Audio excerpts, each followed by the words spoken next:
What's going on? Jake with Chain Genius back for another episode of the Crypto Daily Update. Today is March 23rd, a beautiful Friday, and let's hop into it. The markets are holding steady, nothing too crazy. The only thing I really wanted to point out today is that Bitcoin's market cap dominance continues to slowly and steadily creep up. When I first started talking about this, it was around 35%. And now we're cresting right around 44 and change. So it's gained almost 9.5 points, almost 10 points since a couple of weeks ago. Important to keep that in mind because if anything is to happen and Bitcoin's supposed to go on a run of any sort, alts will probably suffer. If Bitcoin tanks, alts will suffer.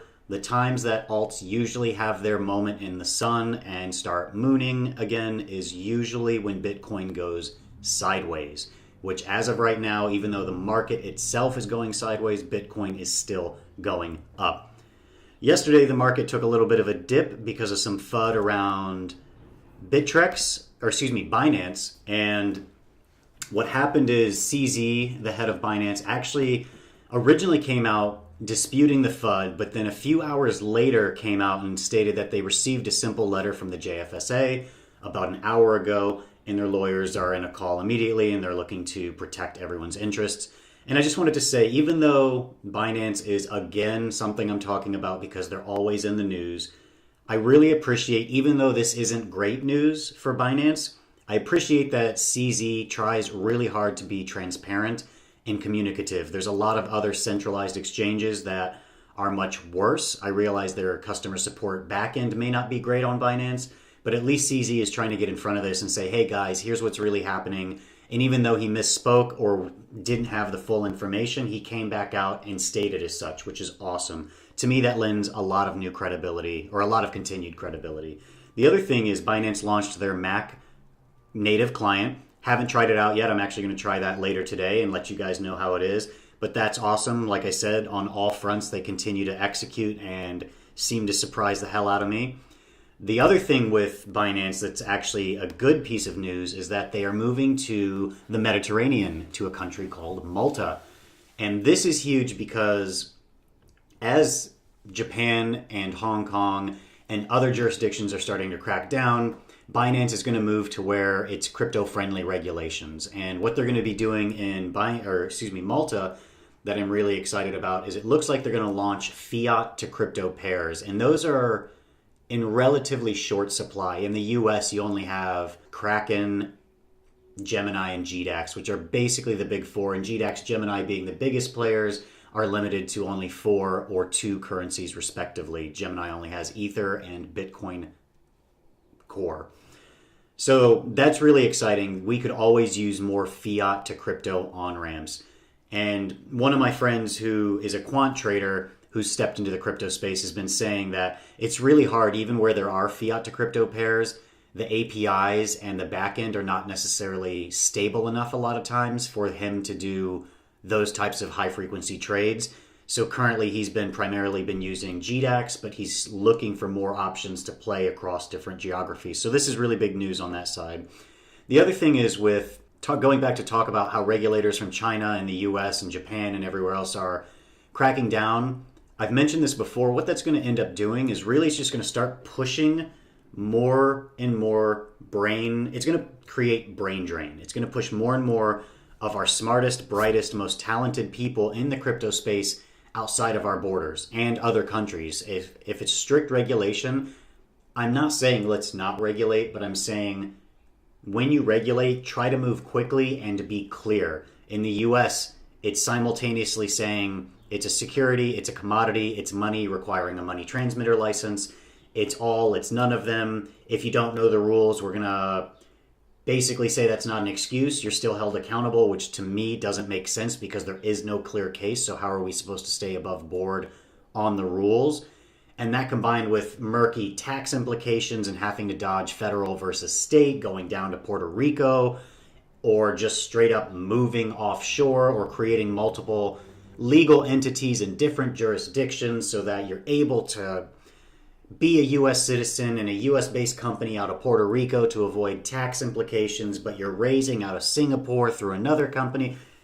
It's too complicated. And all that friction does, if you've ever had a terrible purchase experience with a company, you don't go back. Yeah, you may have gotten the product and gotten it on time, but if it was a nightmare to purchase the damn thing, it just, when you make it this hard, all it's going to do is force people to find a new home where they're more welcome, and Binance is doing just that. And I applaud it, and it's really cool to even see the Prime Minister, Joseph Muscat of Malta, come out and publicly confirm that they're welcoming them with open arms and they're excited to work with them. And that's huge. That's really, really exciting to see. The other thing is, with all this regulatory murkiness, what's going to happen is, if you start coming up to exchanges and trying to pull them down, which might happen. For example, one of my friends that works at a crypto securities exchange startup was stating that, this is not confirmed, but someone he was talking to was telling him that depending on the definition and how it's interpreted, Ether on Ethereum itself could be considered a security if you count the fact that they raised funds back in the day for their ICO without a working platform, that it's used to trade other digital assets. It could be in some ways referred to as a security. And if they do decide to make an example of Ethereum, I don't think this is very likely, but if they do, they're going to go after every major exchange in the US, which is all of them that list Ether. And if they pull those down, all that's going to do is force people to start tunneling overseas, or you're going to drive innovation to decentralized exchanges like Fork Delta, Ether Delta, IDEX, whatever. And that's a different conversation about how decentralized those actually are or are not. But the point I'm trying to make is just, if we don't move decisively and quickly with clarity, it's just going to piss everyone off and we're going to move on. I don't want to beat this horse to death. No need to. The other big news is one of the biggest ICOs that everyone has been waiting for, WANchain, is finally listed on an exchange. It's Binance. For those that don't know, it's part of the Interoperability Alliance with Aeon and Icon, and they are providing basically a financial intermediary layer that acts as a connector between different other blockchain platforms. They'll also be able to host ICOs and a whole slew of things. They're a full platform play, but they have been one of the most hyped projects in a very long time. I personally have met the team when I was down in Miami for the North American Bitcoin Conference.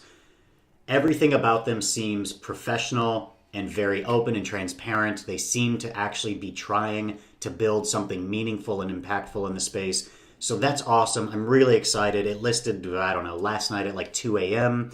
And it's already trading around, I think it was ICO'd around 34 cents. So it's already trading healthily above a 10x. I'm not going to make any moves on it currently. The reasons for that, and I didn't get in the ICO because of the KYC requirements last minute, but the reason I'm not going to make a move on it right now, and I understand this could go to $10, $20, I get it, all the hype and everything, but in the current market where we're kind of unsure with how projects are going to do, with Bitcoin's dominance continuing to grow, with WANchain not having a fully functional platform right now, which is fine, a lot of projects don't, I don't know if I'm ready to buy in at a 10x right now, less than 12 hours after the launch. That being said, in about a day or two, basically through this coming weekend, I'm going to keep my eyes on it, and if it looks like it starts traveling sideways for a little while and still has healthy volume, I'll probably start to take a position in this chain, this coin, because, like I said, I'm really bullish on the project overall. I've met the team and I really appreciate what they're doing. So we'll kind of wait and see. No need to rush. There's going to be new coins, new tokens. This one's a big one. But like I said, patience is a virtue and you don't want to burn it and you don't want to be emotional about it. You might miss out on a little bit, but it's better than eating a loss when someone else dumps on top of your head. Anyway, just wanted a quick video for today. That's about it. If you like what I've been saying or what I'm doing, please hit that subscribe button or leave a comment, and I'll talk to you guys on the next episode. Peace.